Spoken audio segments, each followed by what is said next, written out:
All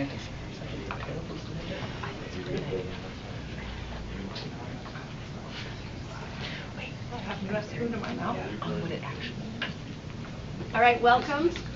Today is Tuesday, August 10th, 2021. And we are convened at the Provo City School District Board of Education. And we are meeting here at 280 West, 940 North in Provo, Utah. And we're in Boardroom 1. We'll start with the roll call. I'm Melanie Hall, Board President. Rebecca Nielsen, Board Vice President. Jennifer Partridge, Board Member. Gina Hales, Board Member. Nate Bryson, Board Member. Terry McCabe, Board Member. Derek Anderson, Business Administrator. Keith Patel, Superintendent. All right, is there a motion to convene? I move that we convene the study session. All right. Construction update. Keith, you want to start with that one? Or? Yep, Mark will stand up and take us through a lot of the updates that are going on. We're coming to the end of the summer, so there are a number of projects that are coming to the end. Plus, of course, we took a tour of Timku the other day, and we have one major topic to discuss now. Okay, hi everybody. Before I review some things with you about some of the projects, I just wanted to thank the custodial teams and the maintenance team again. They've been very busy, as usual, every summer. Been a lot of projects they've been working on. There's still some that they're trying to finish up. But as of a meeting this morning, there's no delays that will impact any teacher in any classroom right now for the first day of school. So I just want to thank them and for all that they do. The first project I want to look at is just a few things with Timku. Bonnie, if you could bring up that the one that says THS construction review. Yes. Can you tell me which one it is? I can't see. Right here. Sorry. Right there. Yep. Thank you. Some of you had a chance to tour the Timku project last week to see how walkways are working, where students will go, where parking is. I just want to review a couple of things quickly. First of all, one great note. We now have, you already knew that the Thunderdome had already been on piers when it was built in 1999. We now have the new South Gym on a pier system, and the 2011 weight room is now on a pier system. So we now have 3 sections where we've seen settlement, significant settlement. They're improved already to start this next school year. Our help team from state risk, state engineers, they're pleased with the progress and pleased with the way we're reducing risk step by step. This next step, as you see here on this north side where the parking lot used to be, that is where the new 3-story academic wing will be placed. And within the next 30 days, you'll start to see some footings develop and different things like that along that north side. A couple of things I just want to point out while you're looking at this aerial. As we start the school year, we'll have 3 entrances for the students, 1 main entrance for the public. Here at the main west entrance off of Timku Drive, at the bottom of the screen, that will be the main public entrance and a student entrance as well. There's also a new ADA entrance there for accessibility at that main entrance on the west side. The second entrance will be here right off of the bus lane going in the north side of the Performing Arts wing. The buses will continue to pull in off of Timku Drive, drop off students on the north side, and they'll walk through they'll begin right here along this north wing, walking through construction walkways to get from the north wing over to the academic wings, the other side of the campus. The third entrance is here on the south side. It's the south entrance here at the south academic wing. And there's a walkway coming up from the west parking lot. So those are our 3 main entrances for the next couple of years. Again, the 3-story academic wing, we will be able to move in that summer of 23. So it'll improve access for academic things for students and public as of summer of 23. And that takes us to parking. Any questions before we go to parking? Keith? Mark, on Friday nights for football games, can you show us the route that the spectators will go? Yeah, so right now, with parking along the streets and along this west parking lot, there is a walkway that's been created. You can see the newly paved walkway right here. It's not quite finished to get to the track system here next to the weight room. This will be the main walkway to get to soccer, football, whatever events are that track and field. As we look at another on-site parking option, we're going to look at maybe another entrance that I talked to Dr. Montero about this past week that may come over from this way and up to this gate here on the southwest side. but that's going to take us a little bit longer to get that in place. So right now, it's right up along the south side past the new South Gym. So ticket booths will be where? Fidel? We're going to try to pre-sale as much as possible so that folks can just show a ticket. But the main ticket entrance will be right at that gate where Mike marked is pointing. Right here. That's our biggest concern is the bottleneck it'll create. Yeah. Well, and of course visitors are going to be confused as well. We're not going to let visitors come in, so we're going to let them watch from home. Good job. Yeah. Any questions on that before I go to the next points? Okay. Bonnie? Just real quick, with the new construction, once it's all done, the main entrance will be where the new main entrance is now, right? So eventually, when we start demolition along the west academic wing and the south academic wing, eventually the new main entrance will be right at this angle, going in from Timpview Drive. All of this will eventually be parking off of Timpview Drive by the time we get done, but that won't be until late fall, spring of '24, by the time we get to that point. Once we get this academic wing in place, they'll just have better access points coming from that direction. Mark, have you seen any more shearing underground of the pipes as the construction project has begun? No. Is there any more that we need to be worried about? No, nothing new. Our civil engineers and our structural engineers continue to assess and evaluate on an ongoing basis. We don't see anything new since we've started. And we've continued to keep all water away from foundations as requested by the state as well. So, as you can tell by the beautiful landscaping along the west side, there's been no water for a while. So. Sorry, I have one question. I promised Yeah. the soccer coach I would ask these questions. Yes. He wants to know about a shed and lights and a scoreboard. You know what he's talking about? He asked me about a shed. We did not talk about lights or a scoreboard. What Terry is asking about. Yeah, on the right, yeah, that field. Yeah, the soccer team's been using this new south practice field. They asked me about placing a storage shed right here, just south of the two newest tennis courts. And so we don't have anything ready yet, but I told him I'd get back to him as quick as we can on that. He made me ask this question. Yeah, no problem. I'm glad you asked. Like I said, we didn't talk about lights or a scoreboard. Those most likely won't happen down in this area, as this will always be the main competitive field up on the track and field. Bonnie, can you go to the next, I think it says 3650 North? Right there. Yeah, thank you. I sent a note just about an hour ago to the neighborhood chair for this area and the vice chair for that area as well. Starting tomorrow, right here at the corner of Timpview Drive and 3650 North, our crews are going to start a storm drain line that will eventually lead from Timpview Drive to Canyon Drive. The reason we're doing that is twofold. One, it helps us with drainage. Two, it helps the entire area. Right now, there's not a major storm drain line that runs south along Timpview Drive. And so, as part of our project, we agreed with the city to run this 18-inch storm drain line down to Canyon Drive. Tomorrow is the first step. It'll be Wednesday, Thursday, and Friday, and then they'll pave what they patch, what they tear up here on next Monday. And the reason I say that's the first step, we're getting materials in steps. We are looking for materials as far away as Vegas because they just cannot find it here in Utah. And we've been waiting for these materials since June 1st.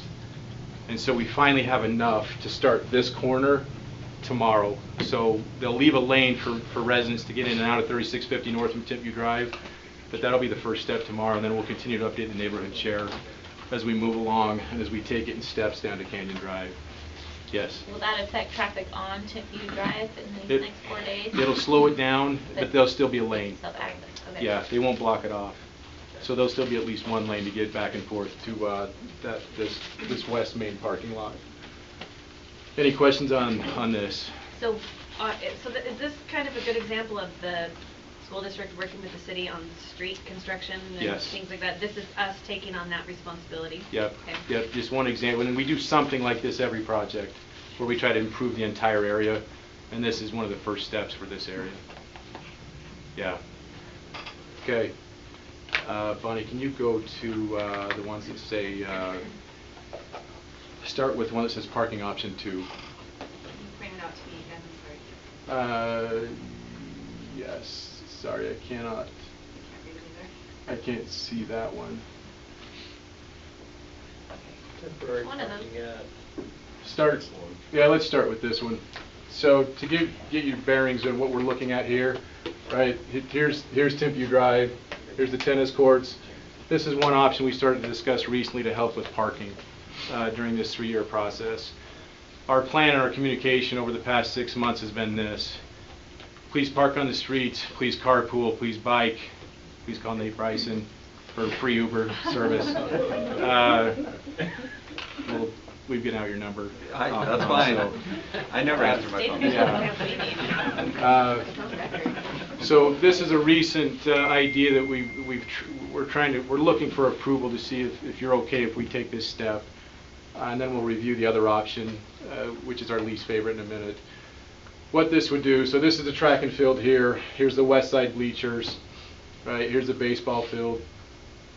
This is just south, east of the tennis courts, just south of the New South Gym. It would be a temporary parking lot that we'd use for the next 3 years.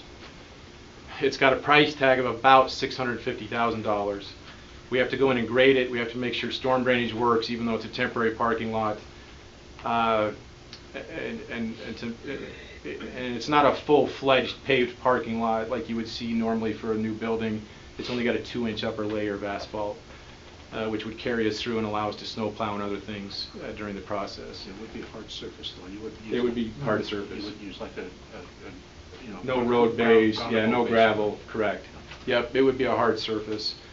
And so this would be in addition to the request to carpool, to bike, to walk, and to use the agreement we've created with the LDS Church Real Estate Department with the chapel just slightly southwest of these tennis courts. Melanie? Do we have to have it lit? What's that? Does it have to have lights? No. Where it's temporary, no. We might add some lights, some temporary lights along the back side of these bleachers or along the south side of that south gym, just temporarily, but we won't put in full-fledged parking lot lights. A couple of things this would help with: we'd have about 200 plus parking stalls that would still be on site. It would alleviate some of the pressure on the public streets. And for events at the track and field, this is the other part I was talking about earlier. Along with this path that we have coming up here now, it would help with people parking here in just this shorter distance and creating another path up here to this southwest gate as well off of that parking lot. So again, that's a $650,000 option. It was not something that was included in the project. Bonnie, if you can go to the second one, we'll show Before it. you go on with that, my Okay. question was the $650,000. What budget does it come out of then? It would come out of, I need to work with Derek, most likely it would come out of some combination of department and facility budgets, is how we would work it. Yeah. Yeah. So would that take away from doing other projects? So, No, and the reason I say no is we postponed almost $2 million in capital projects this summer because of delays with labor and materials. And so it would be an easy thing, I don't mean to say easy, but it would be a simple thing to pick up a portion of that now, to take care of this now, and then reschedule those projects little by little over time. But it would not postpone anything critical. But anytime you spend some money, means you can't spend less of it. Correct. So there also has been this year, nothing's official yet, but this year we'll have some fund balance that will grow due to being able to reallocate some at the end of year costs, which would then we've been able to allocate more in excess of that. So that you could use that for that. You could use that amount for the other discussion that was going to be talked about, which was I think the turf. That was going to be a conversation now or in the future. But there has been some things that at the end of this year that was going to grow the capital balance more than what was expected this year. So Yeah. I'll Thank be you. able to give you guys a better projection of the numbers. Well, that's one of the things right now I'm working on is an actual year-by-year breakdown of what the fund balance will be. with all of these construction costs and building it all out. I'm fairly close, but I'm not. I just tried to get it done today, but didn't get enough to where I feel confident to give you an actual number. Thank you. Any other questions on this before we look at the other option we reviewed first? Bonnie, How if many you- spots, sorry, did you say that would add? Right now it says about 280, and I'm guessing we'll end up about 250 after we make some adjustments. And that would still leave us a deficit of how many total? That's what we're used to. Currently, we're short 340 slots. That's including the church. That's including the parking, That's correct. So we would still Yeah. be short 100 and change. And Yeah. the church we can't use after 5 o'clock, right? After 4 p.m. After 4 p.m. Yeah, so the chapel parking lot agreement is 7 a.m. to 4 p.m. Monday through Friday. If there's a funeral or event like that, we can't use it that day. Ooh. So there'll be some unknowns there along the way as But well. usually they use the stake center. That's not stake center. Okay. Funerals, right? I'm not sure on that one. They put it in the contract that we'd have to move if there was anything like that. So, yeah. Yeah. Bonnie, can you go to the one that says parking option number 2? No, it's, I don't see it up there. Oh, it's that one right there, sorry. All right, so here was the other option we looked at as well. This was to go across the street to take the entire west green space of Edgemont, create a parking lot, which would give us about 300-ish. We would remove the landscaping, we'd get a temporary parking lot. We would restore it at the end of the 3 years. One of the challenges with that, we cannot create a different entrance or exit off of 3650 North. So students would have to share the same entrance, then they'd pull into this area, but then they'd have to use the same exit out. And again, it would be about, that one's a little more expensive, right, because we're tearing out existing landscaping and irrigation systems at about a $980,000 price tag. So we knew this wasn't a favorite. We visited with the principal at Edgemont and discussed those concerns with her as well. I mean, there's a reason why we took off the softball field off the Edgemont too. Correct. We were trying to keep this as an elementary site completely, right from the beginning. So anyway, that was the second option. So what we're looking for tonight is approval to proceed with some option to help alleviate some of the parking headaches. If we were to start on the on-site option for $650,000, if we were to give them a go-ahead tomorrow, it would take us till about mid-October to get that in place. It takes us about that long to get that graded and get that prepared to use and safe to use. So that would be the timeline. Yes. So this is student parking Student parking. as well as event And parking? event parking, correct. Okay. Yeah. And our choices are either this or that, or do we have the choice not to do any parking? We have a choice not to do anything and just continue to share the message, please carpool, please bike, please walk. That would be the other option. Okay, thank you. Yeah, That was my same question. I wanted to know if there was an option 3, which is do none of it. yeah. Okay. We could. We could avoid either one and just continue to share the same message. Yes. I'd love to hear from Tiffany what you guys are doing right now to encourage people to walk and bike and not drive. Yeah, so we've been messaging quite a bit over the last month or so, letting people know that parking is going to be very limited. And I've had some interaction with some of our PTA parents telling me that, hey, they're encouraging kids to walk, to have bikes. And all those things are great until you hit November, December, and it starts to snow and get really cold. Now, I went to school in a walking city, so in New York, you just walk everywhere, and that's sort of what you do. We're not used to that, and I do worry about kids walking, when it's dark and those sorts of things. But yeah, we've been messaging as much as we can to encourage kids to walk, to get bikes, those sorts of things, to plan for it. And the church parking is going to be reserved for seniors, right? That's right. Yeah. So we're allocating parking permits, and we're going to monitor those spaces, and we're limiting them to just seniors. I mean, our senior class, to give you just some numbers to consider, has approximately 550 students, many of which drive, and we only have 200 slots at the church. So just for our senior class, assuming most of them drive, we would be significantly short. Bonnie, can you go back to that first slide again? Just one last thing I want to share with everybody. The aerial view of TIMView. Thank you. Any other questions on parking? Okay.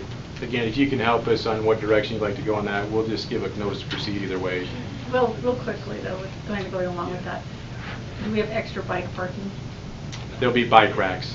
Yeah, so we, Extra, though? yes, extra. So we've ordered extra bike racks. Sometime the end of this week or next week, we'll be pouring extra concrete pads here by the south entrance. There'll be some bike racks there, and also we poured extra concrete here, which will be a combination of picnic tables and extra bike racks there as well. They're still on order, and like everything else, everything's delayed, so we're waiting for those to arrive. And then the gate at the south field. Yeah, and then the gate at the south field. Correct. Yeah. I've heard from a lot of people that they're getting scooters. Which will last until October. But even scooters have to be parked, though. Yeah. Where do they plan to park scooters? Yeah, good question. Just block the sidewalks. Yeah. One message, if you can help us with the community, there will be no quick way to get from point A to B at all for the next 2 to 3 years at TIMView. For example, if students arrive here and use this west side main entrance, and they need to go to the industrial arts wing, they've got to walk entirely all the way through the entire school to get to the industrial arts wing from the west side. The same with faculty, right? Faculty will be parked here. They'll have the same routes as the students. The same with seminary access. They'll have to enter here the south side or west side, and exit here. We'll have a construction walkway path over the LDS seminary building. So as much as they can plan ahead, I know that's easy to say, it will not be easy to get around in a timely manner. It's going to take some doing to everybody get used to this. It's just a long route through all the construction walkways. Yes. When you talked about the seminary building, so students come sometimes for early morning, are they going to have to walk all the way around because the building won't be open to cut through? They will either have to do that, or parents may have to drop them off right here on Quell. I'm just thinking of kids if they're parking in the church parking lot, they're going to have to walk all the way around. If they're that early, that's 6 in the morning, you can park on Quail. That's the best parking. That's true. Everyone's going to do it. Incentives everywhere. So there is Quail, you can park on Quail? Yeah. I didn't know if that was possible. I don't know if I'd recommend it, but. Pardon my ignorance, what's the parking lot up in the northwest east corner? It's the enemy. Right It's here? It's a Very top, all the way to the top. Right, all the way to the top. That's a private school. Yeah, different property up in that northeast side. Eminent domain, that parking lot? I'm sure that would go well. Yeah. Any other questions about any other construction projects? Okay. Thanks, everybody. We can discuss the parking more. Good. Is there any other further questions about the parking or, this is on the business meeting and we can have further discussion during the business meeting part portion. So, okay. All right, special education policy review, Keith. Okay, this should be fairly quick. Every now and then, almost every year, but not quite, the state comes in with a new special education policy, an updated policy. If you go to the document that's attached called Overview PCSD Special Ed Policies and Procedures, a portion of what Suraj put in there was the changes that have come in. Now, I have to tell you that unless you find a typo, we're not allowed to touch this. This is supposed to be adopted verbatim. And so we don't have any choice. We're on the timeline. We're given a timeline by which it's supposed to be adopted. It's supposed to be adopted before school starts. We're talking about doing that tonight. If you haven't had a chance to read it, I would suggest that maybe you skim it, or at least skim the changes document that I just mentioned, the overview document. And especially at the bottom there where it says August 2021, PCSD Special Ed Manual Substantive Changes. It at least tells you what the state did with some of the little changes. They put it in policy. Every district in the state every LEA in the state, my mistake, has to adopt this, and so we're going to need you to approve this tonight. Any other further questions? When I was reading it, it said section X is mainly what was changed. Yep. So is that section X in the state school board manual or in our manual? It's in the document that's attached. And Okay. I think they're calling that section 10, I would assume. Yeah, they're in Roman numeral. Okay. Yep. Suraj, anything to add to what I said? Oh, that overview really gives a nice summary of everything. So the substantive changes are the changes in our local policy to mirror the state policy. That's all we're trying to do is mirror the state policy because that's how we're monitored. If we were to muck around with the language, we'd hear about it. Okay, any further questions on that? All right, moving on. And we'll be voting on that in business meeting as well. Next, we're going to hit Lindsay Beckett. She's our new PEA representative. So.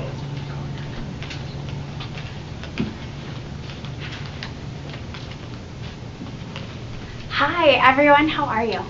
Normally I come to you and I present to you about sex education data and all those kinds of things. So I'm happy I don't have to present about that.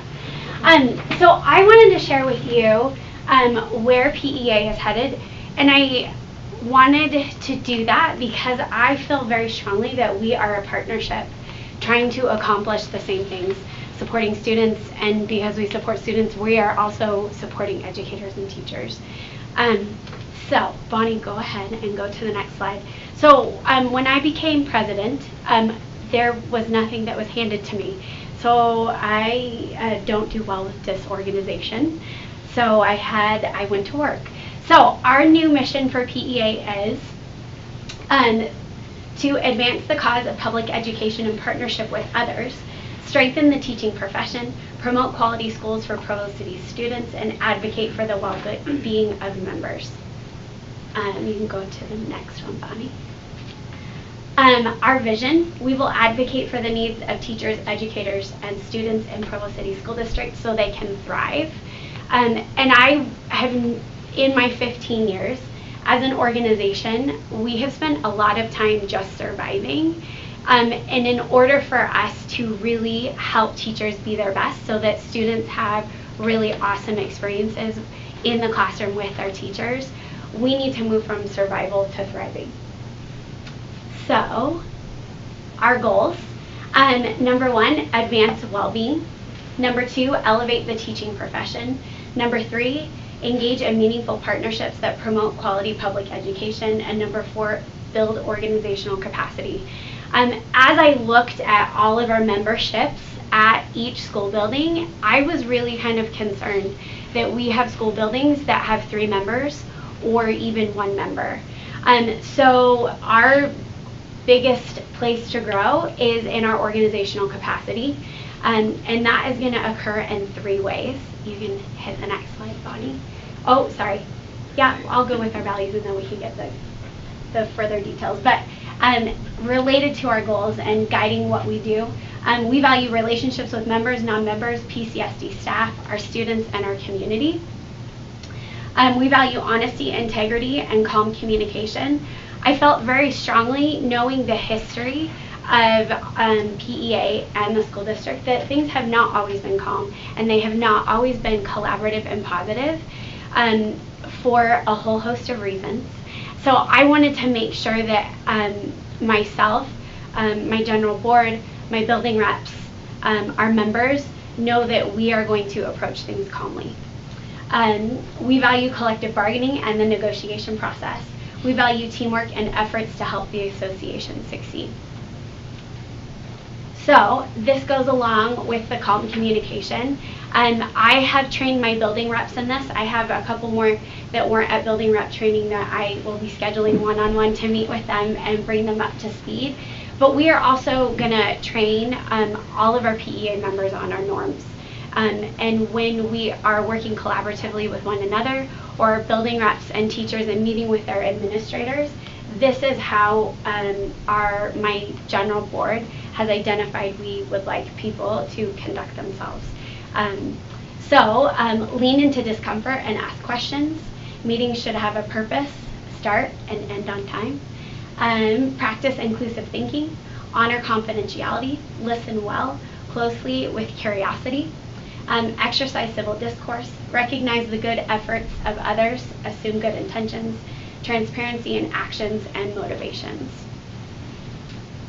So here are the 3 ways that we are going to accomplish goal number 4, with membershiping, shared leadership structure, and transparent communication. So you can hit the next slide. So with membershiping, and I will be going to principals probably in about 2 weeks to really flesh out what this is going to look like with them. Each building will have a membershiping meeting before fall break, and it's for every person, every certified individual at the school to come, and we're just there to hang out. We will bring a treat of some kind. Building reps will work directly with our administrator to make that happen. I also feel very strongly about wellness because that's just my jam. So I also, in talking with Kat Miner, am partnering with her. So we will only have one membershiping meeting, and Kat will be there too. So it's membershiping and wellness. And we will coordinate that with her, because I feel very strongly if our employees are happy and healthy, they have far more to give in all areas of their life. This is, although this is kind of small, this is our organizational structure. I've shared this with Keith, I've shared it with Jason and Rebecca, so they know how we are organizing ourselves. One thing that you will notice that is maybe a little bit different from my executive board is my area representatives. I served on the general board for PEA last year, and I had no idea what I was supposed to be doing. And I know that COVID maybe isn't the COVID year is not the best year to measure anything against, but I also wanted to make sure everybody knew their role and their responsibility and had purpose in their leadership. So I've added area representatives, if you want to go to the next slide. So I divided the school district into 4 quadrants, and there's about the same number of buildings in each of those areas, and each area has an area representative, and I have tasked them with looking over and caring for and supporting the building reps and the teachers in those areas.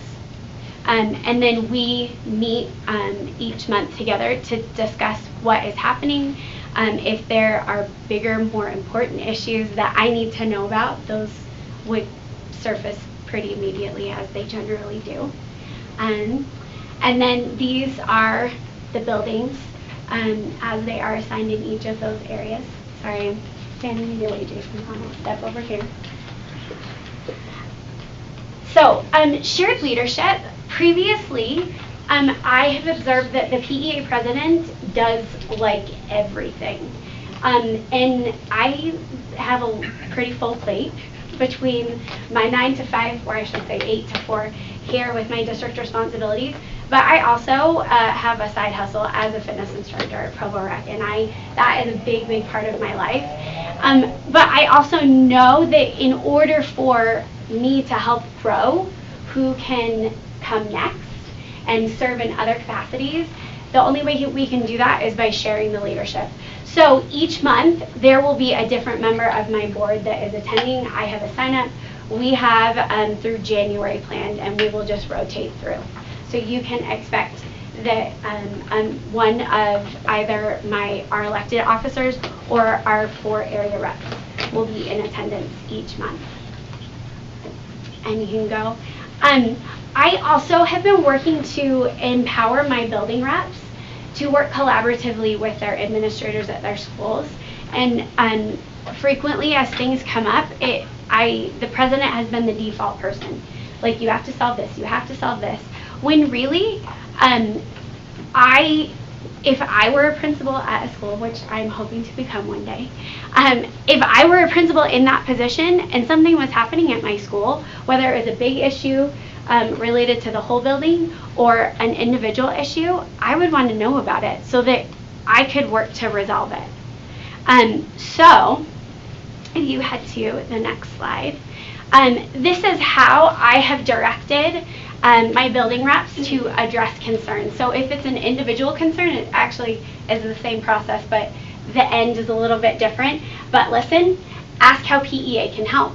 If needed, ask permission to share what has gone on with the administrator, with me, with Ron Firmage, our UNISERV director. And the same process is true for a building concern, and then make the administrator aware. And I understand that there are some of our buildings where it hasn't always been as easy or as comfortable for that building rep to go and meet with that administrator. Well, guess what? I will be there, buddy, and we will go together. And I am hoping to work collaboratively with Jason as we help to build a more collaborative problem-solving mindset in each of our school buildings. And then depending upon where it needs to go next, whether it's one of our area reps or it's me, the PEA president, it would get resolved in that way. And go ahead to the next slide. The last part is the transparent communication. And I shared this yesterday in the kickoff, all contact that comes from PEA will come from this email. This is also the same email that teachers will contact me about concerns. Because previously, emails have gone out from a whole bunch of people and it's been super confusing. So, I think that is my last slide. Yeah. Questions that you may have for me?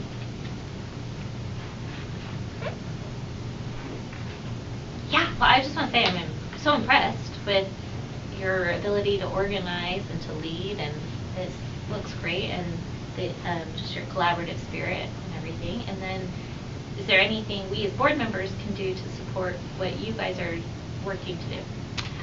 Right now, off the top of my head, no. But I will get back to you because I know that there are some very hot topic issues at USBE right now, which I am confident everybody in this room is aware of.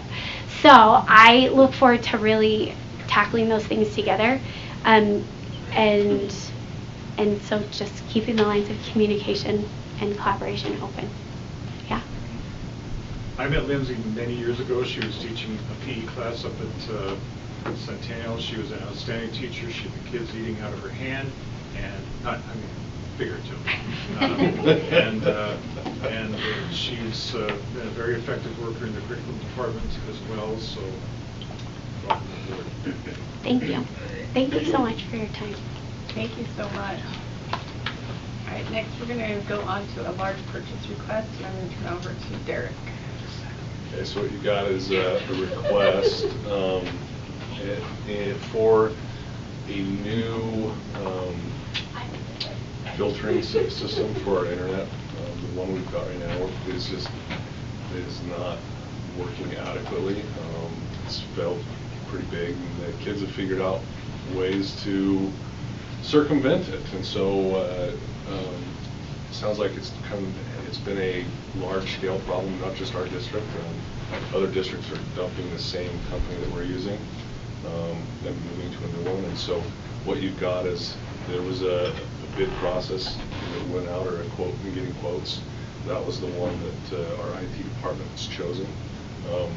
The reason it's an executive content is because we wanted to kind of not broadcast the system that we would be using, because the kids would be able to then use that and just look and see what they could do to circumvent it. So that's kind of what that request is for. So. Do we have to use any new different budgeting to pay for this, or is this? Chad, I'm assuming Chad's got the budget line for it. Okay. With the old one, did the contract end? Is that why? No, but it's going to. The state's actually going through an RFP process themselves to choose 2 different vendors, but most districts aren't waiting for that process. It's the pain we're in right now, so. Jennifer? When this is approved, how long does it take to switch over? Not long, according to the vendor. I mean, we're going to try and get it done before school starts. Maybe not, just as quickly as possible. Quick. So they're in for a shock, the ones who know the way around it. Yeah. It's going to be a bad day. Shoot, I guess it didn't work. Or a challenge for the next one to find how to get through Yeah. that wall, so. Okay, any other further questions about this large purchase request? All right. I'm going to turn the time over next to Anne-Marie Harrison for the early learning plan. Good evening, everyone. I'm coming back to you. Every year I come with the same request. The State Board of Education requires that districts and LEAs create an early learning plan. It's typically been just an early literacy plan with the express purpose of meeting our 3rd grade reading goal, which Kay has been a great get the word outer on the great needs that we have and how that 3rd grade measure is an important one, a benchmark we want to meet. Legislatively, it was changed to be an early learning. There's now a math component to it as well. So this is basically defining our plan for K-3 literacy and math for the coming year. I'll say that we're using the state template. There was a team of us who met with the state for training. They have reviewed our plan and given it pre-approval. It needs your approval before I can submit it to them for the final approval. So in the business meeting, I'll be asking you to vote on whether or not this plan can be accepted. It's pretty tailored and negotiated out with state agencies. They helped us figure out percentages. There's a state goal that we use in addition to some district goals. That's all based on data that we've used. We've considered our past plans and strategies and made some decisions based on the results of our past year's efforts with our literacy plan. We're pretty hopeful about some of the strategies we have in this. But I'm here to answer any questions you may have or concerns prior to the vote in the business meeting. So my question is, how does the district plan get shared with individual teachers so then it gets put into action with them knowing what the plan is? Sure. Great question. I would say in a lot of ways. So particularly, for instance, we have 1st and 2nd grade goals in here. And those are shared at when we have meetings with 1st and 2nd grade teachers. There is the state math goal that's K-3. We've talked with principals and we will continue to talk with principals over the year about these goals. The processes, for instance, I'll refer you to sort of the time allocation. That's in section A on early literacy. That comes directly from the state plan for literacy learning. And so we're essentially committing to these. So teachers have been made aware of them. They're in their curriculum notebooks. They use them. One of the big differences this year is we have bought a supplementary Phonics program. That was where we continually saw ourselves not meeting the goals we needed to.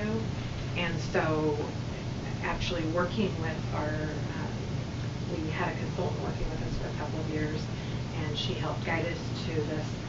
It's called 95% Core. It's related to one of our intervention programs.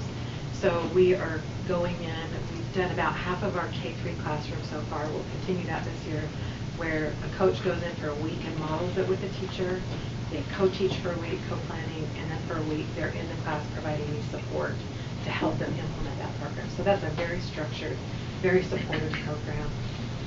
One example of how they'll learn about that. A lot of it also has to do with just principals and their school plans relating to these goals. I think our teachers have known, we have policy saying we use Wonders and we use the adopted curriculum.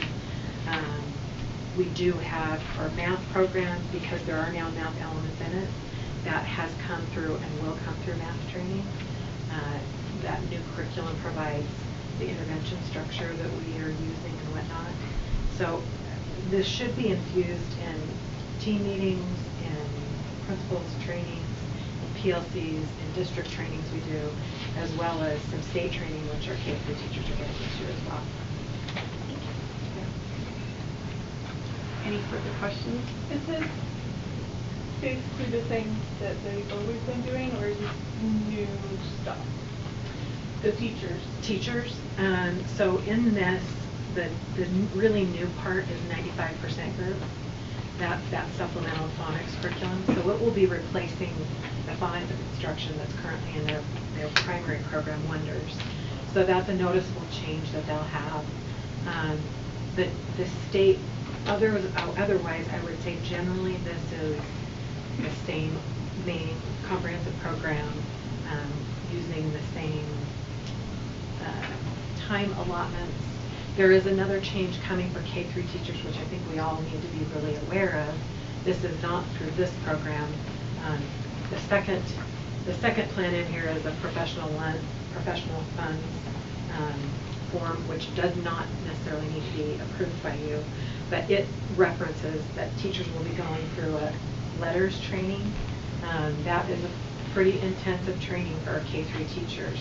79 districts in the state, almost all of them, were identified to receive this training for their K-3 teachers due to our scores of our students. Most of us in the state are seeing this as an enormous blessing. This is really expensive training, and it gets down to the science of reading. Teachers have heard a lot about teaching reading for years from disparate voices, and we now are really trying to say there's a science in this, and we want to support them. As a team, when we were planning for this, we thought this is actually a great complementary year because the teachers will learn in the letters training required by the state the what of teaching early reading, and the 95% group really gives them a lot of the how in phonemic awareness and phonics. So we have some real demands and burdens on our K-3 teachers this year. We're meeting with them tomorrow in groups to review those expectations. We've also really tried to support them. The superintendent has authorized ESSER funds to go to paying them some stipend money to do their online component of the program. We're utilizing our PD days for teachers to get the in-person training. So we are trying to be very supportive, and comparatively, as I talk with peers across the state, I think we're doing some great things, and principals are very supportive of them. So that's not directly in this plan, but it will be complementary. So our K-3 teachers do have two, I would call, significant changes coming during the year. Mary, I have a quick question. Mm-hmm. When you say you're taking the new 95% phonemic program or phonics program and putting it in where the Wonders phonics was, are they still using the rest of everything else Wonders? Yeah. And how do those two mesh? Yeah, great question. So some group, as I said, some have already started 95% group in the past year. That was our learning plan that we sent you last year. We started with a few schools. It was so successful that we said we really need to do this more broadly. It was a concern among a lot of teachers in the beginning. I shouldn't say a lot. Many, especially kindergarten teachers, that they're so sequential in what they're doing. We did not see it being a deficit. I will say it's not perfect, and some of our curriculum staff is working on some sort of conversions to see how it can fit better with Wonders. I think the overall benefits of the program outweigh the concerns of it doesn't match exactly how I would normally do it. We're also telling teachers it doesn't mean you can't do parts of Wonder. If you can fit that in too, the better. I mean, really what we know we need is better phonemic awareness and phonics instruction and early. So our teachers, and tomorrow if you want to come to the Westridge gym to hear about it, we have some of the teachers who were doing it this year speaking in each session, kind of giving testimonials on how well it worked for them and the results for their students. And if you go to K-3 classrooms, watch out for kids doing things like stretching words, and they have kind of a finger system for sounding out multisyllabic words and other things that are helping them with spelling. They're applying these strategies across the board. So I think that doing this is helping people say, you know what, it works. it's not a perfect match right now. The other good thing is that this coming year, the state is developing new ELA standards, so our curriculum review cycle will be starting up.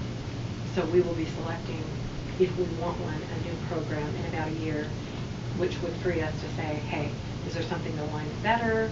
Is there a new program that has sufficient phonics and phonemic awareness instruction?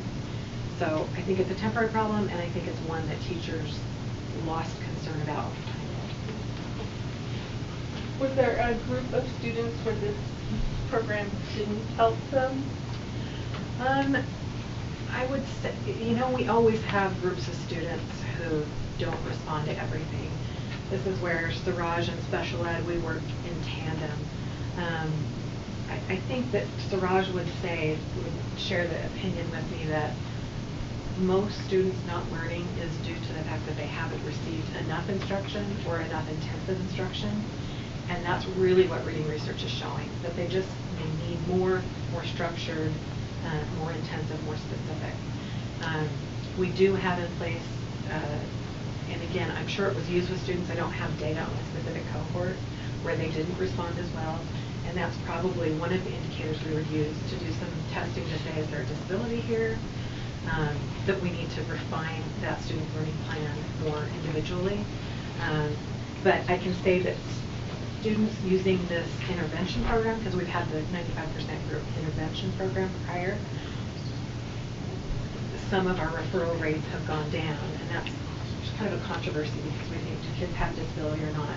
But sometimes if they learn better and they have more compensatory skills, that disability doesn't present itself as a harm to learning. So I don't know that, I wouldn't say that it solves all the problems, but we are seeing more kids not meeting the levels of intervention that we had prior in those 4 schools that implemented this year.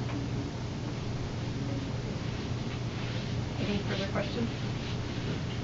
Okay, so we'll be voting on this at business week.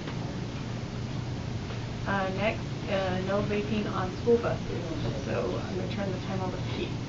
Okay, I got an email from Marshall Judkins on July 29th. I gave a tentative approval, but I wanted to let the board know about this. The email reads, I'm a member of the Utah Valley Drug Prevention Coalition and is facilitated by the Utah County Department of Health. We're very concerned about the rising rates of vaping among our youth. I'm sure you are too.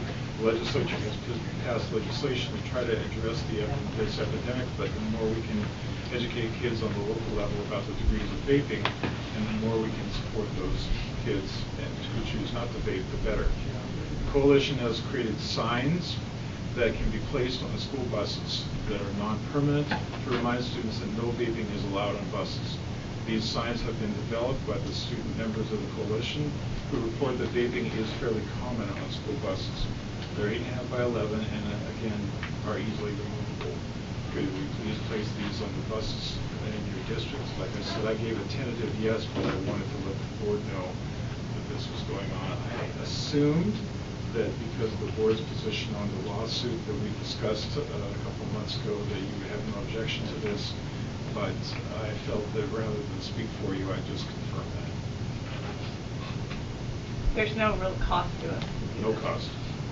And the bus driver doesn't have any responsibility? No rules. Just a sign. Just a sign. Okay. Taped on. So we're suing them and we're putting signs up. We're totally anti-vape. That'll work. Okay, is there any further discussion on this? Melanie, Yes. just one side question. Based on the previous conversations, I was asked to get some pricing on what it costs for these vaping detection systems. In our Timpview project, the cost is just under $100,000 to install vaping detection systems in a high school. It will be more to go into an existing school and retrofit it, and I don't have those numbers yet. But that's the cost for Timpview. It's in the budget. Is that just in bathrooms or in the whole school? Mostly in concealed areas like restrooms. Wow. Thank you, Mark. Any further questions about the vaping? All right. NSBA. Want me to take that on? Yep. So When I came on the board 4 years ago, we went to San Antonio to NSBA, and we haven't been back since. I think it's a really great opportunity. We were supposed to go last year to Chicago, but with COVID, it got shut down. What's the board's feelings about attending? It'd be April, probably April 1st through the 4th, because we'll probably fly out the night before, because it starts early in the morning. So. And it's in San Diego this year. San Diego. Much The only better. the other thing is it over our It's the our beginning spring of, break. is it the first weekend First of spring week, break? yeah, it's the first weekend of our spring break. When is spring break? Is April it- through the 8th. April 4th through the 8th. So this would be April 1st to the 4th. I always have a good experience when we attend. I like going to the conferences, so I'm in favor of it. I agree. I found, I mean, I've only been once, but it gave me a good perspective of how our district is doing kind of nationwide. Because you go to a lot of different conferences, like different venues, and see how other districts are doing, and even hearing comments from other districts, you kind of go, okay, we're doing okay, or we can improve in this point. So I think we should go. I personally don't know if I can, because I'm hoping to have a big family trip that would take up the entire spring break, but I think we should go. okay. Bonnie, I'm going to ask you how soon would we need to let you know if we're going or not to book, please? How fast things fill up there. Okay. In order for you to get the money ahead of time, we turn in this travel document 2 weeks before. I'm not sure if there are other policies or regulations about time frame. I might be able to jump in here. Okay. Bonnie hasn't done it before. I will tell you that they will give us a date at which time they will open up all hotel bookings, and then the different session bookings will be after that. But the hotel bookings in particular go fast, especially the ones that are really near the venue. And if it's where it was last time, it will be right down on the waterfront next to the convention center and in the convention center. We stayed probably a good 7 to 10 blocks away. They do run buses, but sometimes that's not the most convenient. So we'll find out when they are going to open it up for booking, and then I think we need to be ready at that point to do those. They will fill up within hours. So, and some of the ones right down by the venue will be a little bit more expensive, so we'll try to balance that. So it sounds like we would like to go, put it on your calendar, and if something comes up that you're not able to attend, let us know as soon as possible. Okay? Yeah. All right, any other questions on that? All right, delegates. We have our pre-delegate assembly coming up on Friday, August 20th and Saturday, August 21st. Gina and Terry, have you guys been to that before? No. Okay, so what usually happens is the night before they feed us dinner, and we have usually, I think they're having Speaker of the House speaking to us, like Speaker Wilson. What is his first name? I think. They had them last year. Yeah, but they'll be there to answer questions and whatnot. It's a good experience to get to hear from them. And then the next day, we meet at 9 a.m., and that's when we have to meet as delegates to vote on what we want the legislature to approve next year. Like what our goals our are. statement is, the Utah School Board Association is going to, what our representatives can take and say, this is what we all agree. Would like to have, like we want like 6% on the WPU, or we want this. So they call it the legislative priorities. It Right. just outlines what the school district's priorities are for the So legislation. I contacted Richard Stoll, and the delegates must be in attendance this year, so there's no online anymore. And so Rebecca, you are a regional delegate. I'm an alternate, and we have another delegate from our Murray district, who's part of our region. And I think, Jennifer, are you our district delegate? That's what we voted on. Okay, yes. So is everyone good to go? That's what I'm just making sure, because we have to be in attendance. I can't do the Friday night, but I can do But Saturday. you can do Saturday, Yeah. which is where the voting happens. However, you may not be a delegate and you may not be voting, but everyone's welcome to attend. So, and they'll At have the dinner, breakfast. or- Huh? You can go just to the dinner, or you can Or go both. to both. Yeah. So what date is this again? This is Friday, August 20th, and that's at 6 p.m. And then it's Saturday, August 21st from 9 to noon, and that's at the Canyon School District office building. No, there's no overnight. You just drive up and drive back that night. The email says it's Speaker Wilson, Senator Milner, and Senator Fillmore that will be joining us for the Friday evening. And they're participating in a panel discussion with some of our leaders, and so if we have questions we want asked, that's what we can submit for. That's the email that went out a day or two. Anyway, the more important was I just wanted to make sure that we were going to have our votes and representatives there. So, And I apologize, where is it located again? I don't know the why I Canyon received School that. District, I think it's the same place they did it last year. Jeff said they should be mailing us. So, okay. Any further questions about the pre-delegate assembly? Okay. Moving on. Summer school report. Who's going first? Good evening. Thanks, Todd. Before I get started, I just want to point out and remind the board that back in June, you may recall that one of us gave a lengthy report on standards-based grading, while the other was basking in the sun in Hawaii. So Alex has graciously agreed to respond to all your questions this evening around summer school. I was the smarter of the two. Todd, And I enjoyed every minute of it. I just have a spreadsheet that I can share some numbers with. All kidding aside, as you may recall, I don't know that I need to prompt you on this. Last year was very difficult for many of our students as well as our staff.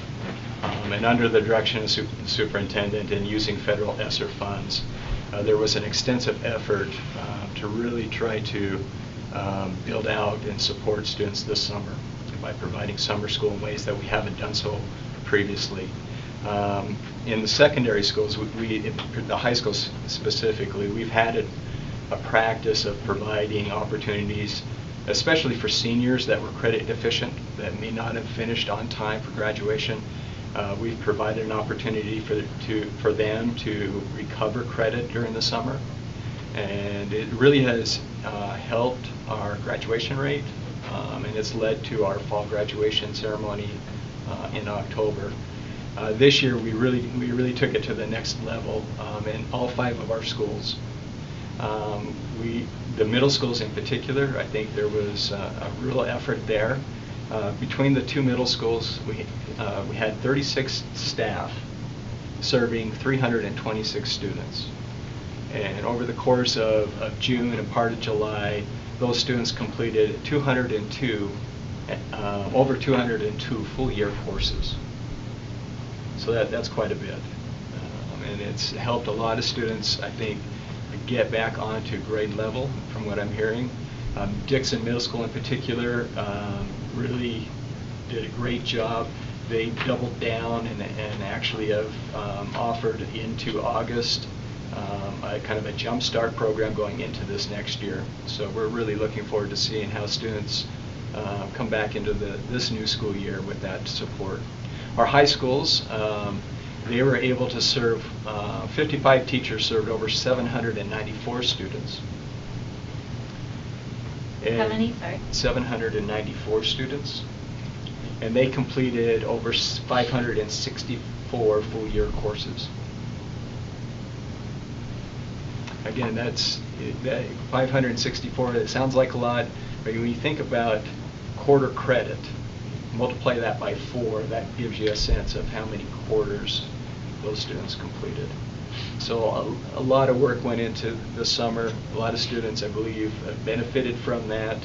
A lot of that's due to Keith's leadership, who rallied the entire district around this. We had multiple meetings back in the springtime And obviously, this couldn't have happened without federal funding. We anticipate that we'll continue to build on this not into just the school year, but also into next summer. We'll follow up and have another summer school, believing that we're going to have a need to kind of bridge that gap and fill the void that was caused by this last year.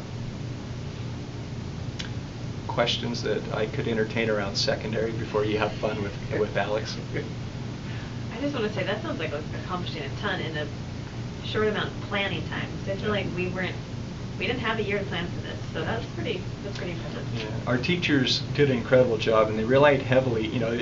We look back at this past year, and we all recognize the difficulties that we went through and the pain that many people felt trying to move to online.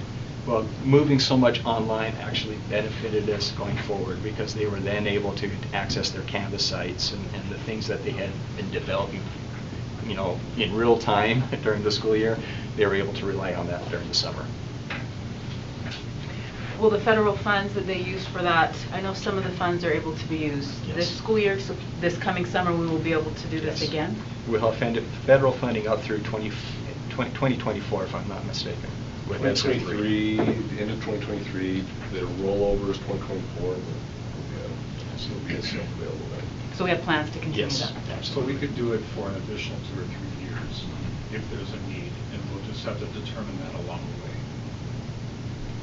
In the secondary schools, what was the biggest challenge during summer school? Well, it's always getting kids to buy in and to show up. Many of them have great aspirations at the end of the school year, whether it's because mom and dad are aspiring for them, but then they get into the summer and school's out, and there's so many other distractions. So I think that's part of it. I think our schools did a great job of trying to incentivize students and trying to find ways to remove some of the barriers, such as transportation. That's always in the past been a common barrier. We were able to provide transportation this year when we haven't been able to do so. Those are pretty much the things that we've worked through.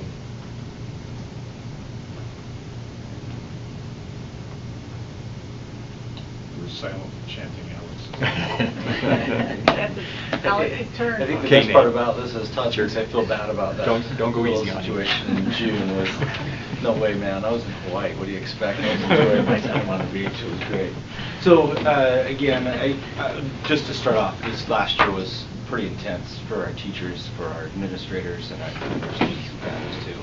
So under Keith's direction, we did take on a really big charge to basically extend the school year for many students and give them an opportunity to continue to engage through June. So I want to give a huge acknowledgement to Charity, as well as to our principals and to the teachers, because they were all exhausted, they were tired, they were worn out, but it was that opportunity to be able to give those kids another few weeks that they needed to continue to learn and grow. So huge kudos to them for taking this on when they were so tired and exhausted in that moment.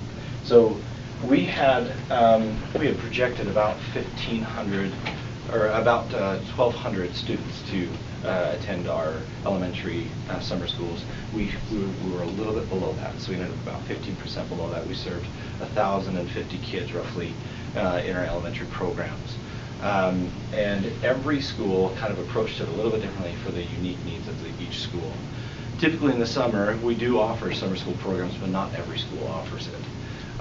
But this year, with Keith's direction, we did. Every school offered a learning opportunity for kids throughout the summer.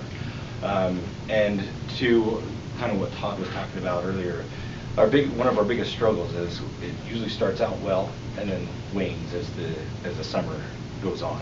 Kids have camp, or kids go on vacations. There's lots of things that are going on and distractions. Parents sometimes don't feel as urgent about getting kids there. So towards the end, you lose some of that enrollment and attendance towards the end of the summer school. But overall, 1,050 kids is a significant amount that we've served. They did a great job in each of the schools with the principals. Some were really intentional about providing extracurricular activities at some of our more impoverished schools to give them experiences and opportunities. So they would do the academics in the morning, and then they would do some kind of an activity in the afternoon, working with some of the Boys and Girls Club or some of the other entities around. I know Timpanogos was intensive about all the extra activities that they did after the academics, just to keep kids engaged, to keep them going to the school. And so it was really neat to see how smooth things went. I met with the principal, Jason and I did this morning. The principals were pretty anxious as they started into this, but as they got going and once school, summer school started, they actually saw a bright side of kids. They were light, they were engaged, and then you took the masks off and the kids were just excited to be there, and it was fun to be able to have that personal interaction that I think we had in elementary, which was really neat. So overall, really positive. We're still looking at some of the data. Each of the teachers, each of the schools looked at different platforms to take assessments on it. So we're still getting some of that data from Ron from using our Acadians data, as well as maybe some of their math assessments that they did. But it's coming in piecemeal, and we're still pulling that back. Lakeview is still finishing up.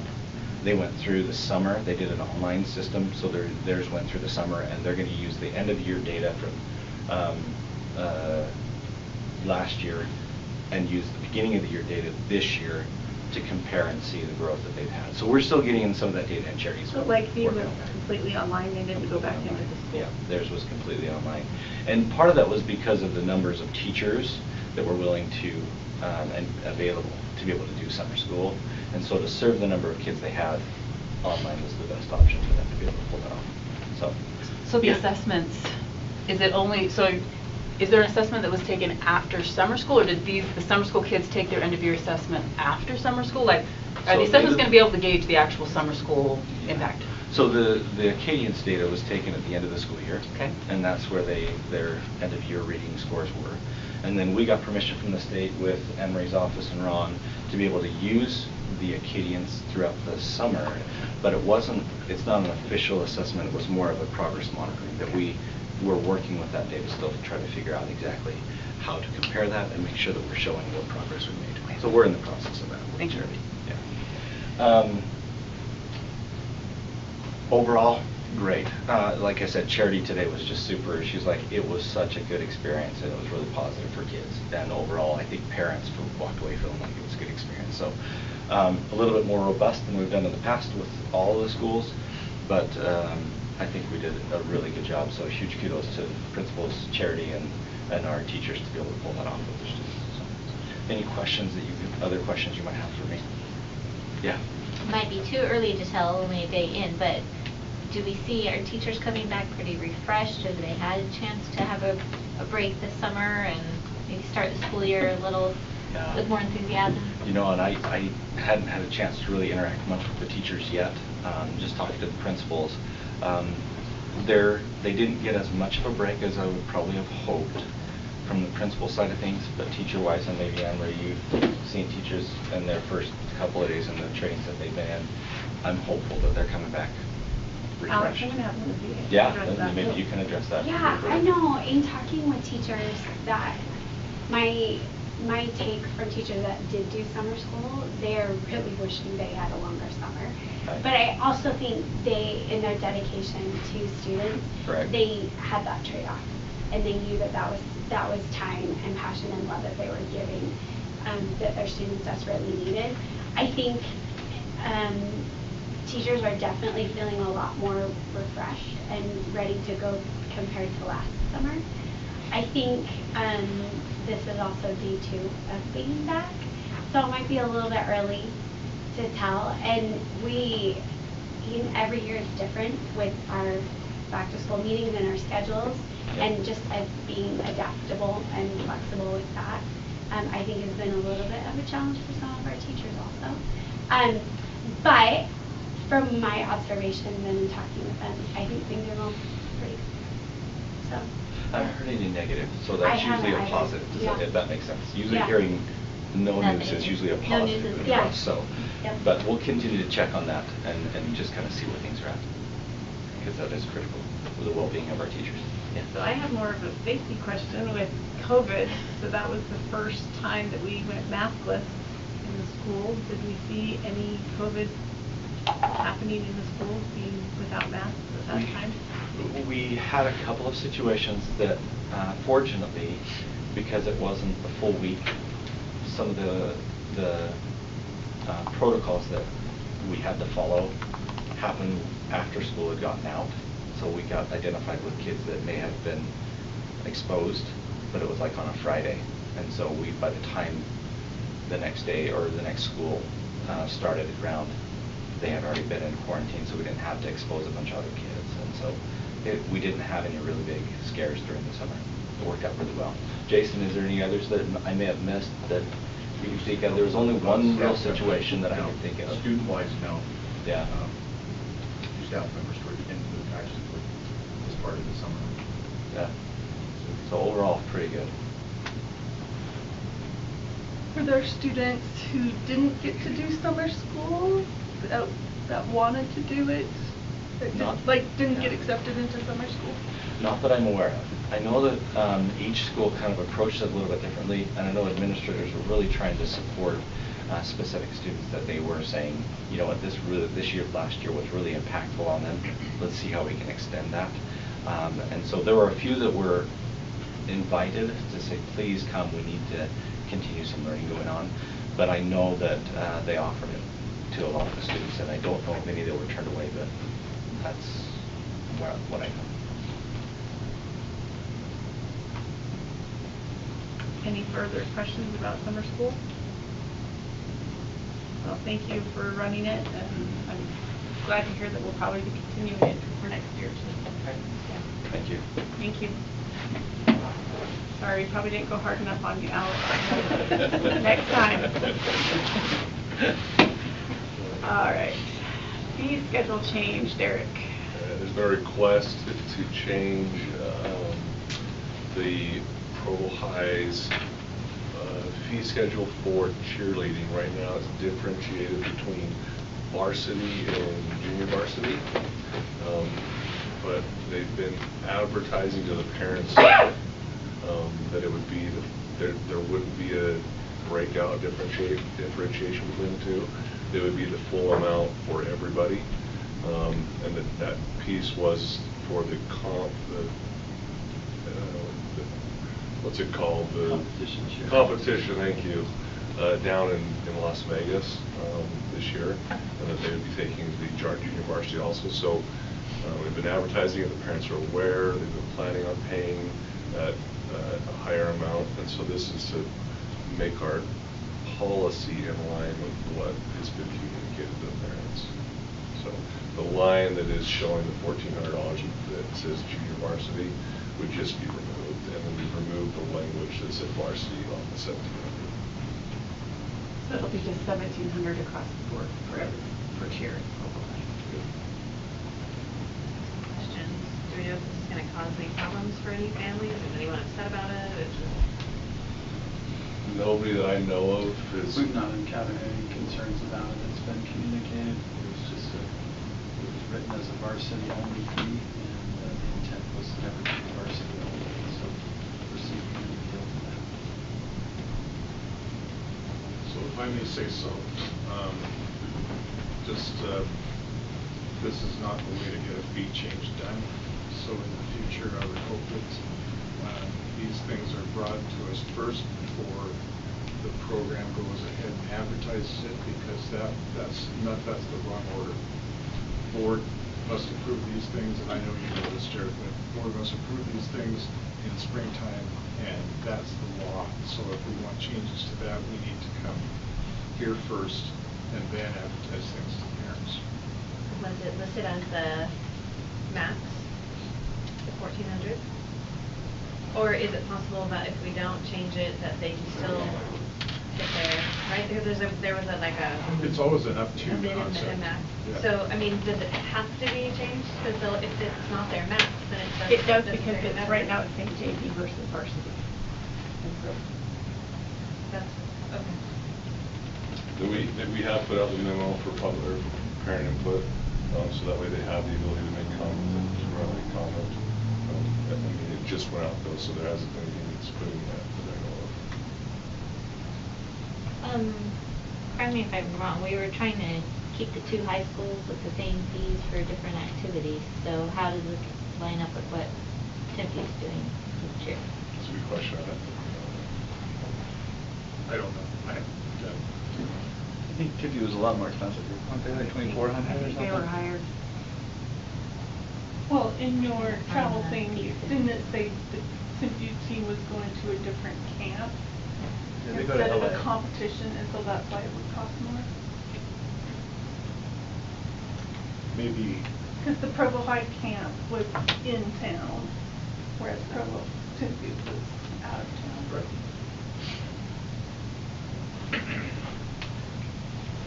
Just trying to chew you up here. I understand. It's just, And welcome to Provo High. thank you. Any further questions about this fee change? Okay. All right, consent calendar review and questions. So you should have had an opportunity to look over the consent calendar, and hopefully you sent your questions beforehand, but you're welcome to ask those questions now. But is there any questions about the consent calendar? I do, unless Go ahead. I have a question for, yeah, Doug. There you are. So I had a neighbor ask me, when kids switch schools and it's not for a language, going to a language school, do the parents have to give a reason? They don't have to. Sometimes it just helps us in processing their open enrollment application, but the reason isn't necessarily taken into account to say yes or no for the reason. Okay. Because those were, I mean, that's something that's not on. I mean, this was just about homeschooling, right? The report that I read. Report you have is just for kids who are going to homeschool. Homeschool, yeah, and there's and no not for switching schools. switching schools. That's a different, it's a different matter. All right. That was my question. Thank you, Terry. And then I had questions for Derek, and one of them was that, well, he spelled it wrong. I've already told him that. And but then on the financial reports on June, page 6, it said it was titled All District Funds, and it said, are we over by $6 million? Is that, am I reading it right? Yeah, so here's what that means. It's not over budget. Okay. That means revenue over expenditure. So right now, the budget that was approved at the end of the year was the revenue that we were projecting was $168 million across all funds, and the expenditures we were planning on or budgeted for that was approved was $175 million. So if we spent everything to the penny, just like it shows that the board approved in the budget, we would spend our fund balance down $6.6 million. Okay. And that was my same question on the July too. It said that we were on same page 6, all district funds over budget by $28 million. So that is going to be correct. So that's and again, as a clarifying item, is that it's not necessarily over budget because the actual spend to budget is where you consider over budget. We will overspend the revenue that we're bringing in. So that's the planned budget right now. For FY22, the current year we're in, the planned budget revenue coming in is $190 million, but we're planning on spending $219, and the big bulk of that is going to be 10. So we're going to overspend the 10 with our capital outlay program.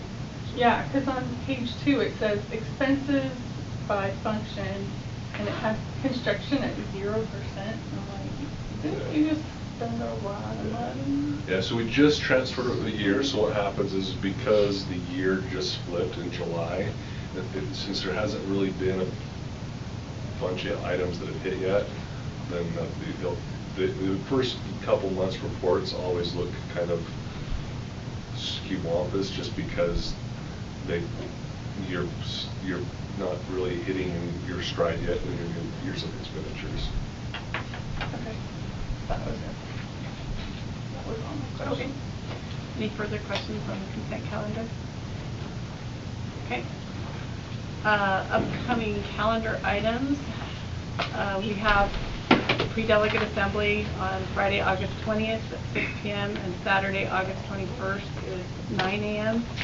at the Canyon School District.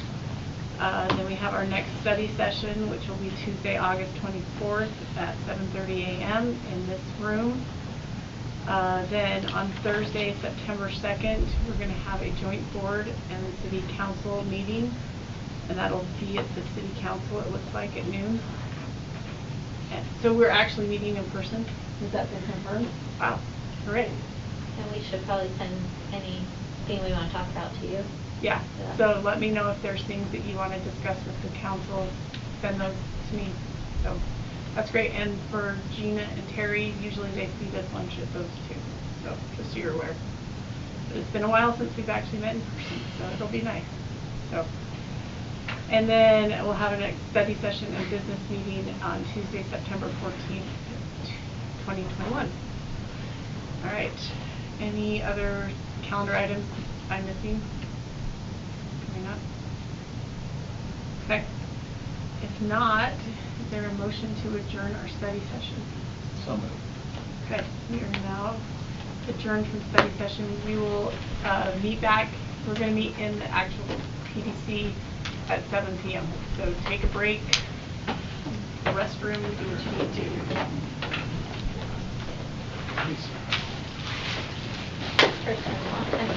No, it's nice. Tell me about what you want to talk about. I'm curious. It's a really bad way. I